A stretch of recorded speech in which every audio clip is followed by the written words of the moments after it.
రేపు తెలుగుదేశం పార్టీ అధికారంలోకి వచ్చిన వెంటనే ఫోన్లో ఎట్లయితే ఈరోజు బటన్ నొక్కితే భోజనం ఇంటికి వస్తుందో, బటన్ నొక్కితే టాక్సీ ఇంటికి వస్తుందో, మీరు బటన్ నొక్కితే బీసీ సర్టిఫికేట్ అందజేసే బాధ్యత నేను తీసుకుంటాను. కానీ ఒక బటన్ నొక్కితే ఎందుకు ప్రభుత్వం మీ దగ్గరికి రావట్లేదు, ఆ ఛాలెంజ్ నేను స్వీకరిస్తున్నానని ఆనాడు చెప్పా. అందుకే ఈరోజు మన మిత్ర ప్రజల చేతిలోనే ప్రభుత్వం, ప్రజల చేతిలో పాలన, మాది ప్రజాప్రభుత్వం, ఈ నినాదంతో ఈరోజు ఇది మేము ప్రారంభించడం జరుగుతుంది. యువగలం పాదయాత్రలో అడుగడుగున ప్రజలు ఎదుర్కొంటున్న సమస్యలు నేరుగా తెలుసుకునే నాకు అవకాశం కలిగింది. దుగ్గిరాల మండలంలో ఎంపీటీసీ గారు పోటీ చేస్తుంటే సర్టిఫికేట్ ఆనాడు ఇవ్వలేదు,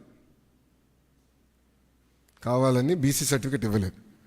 సో ఆ రోజు నాకు అర్థమైంది, సిస్టంలో ఒక లోపం ఉంది, ఇది కరెక్ట్ చేయాలి. ఎవరు ఇట్లా సర్టిఫికేట్ కోసం ఎవరు ఇబ్బంది పడకూడదు అనే ఆలోచనతో మొదలైంది.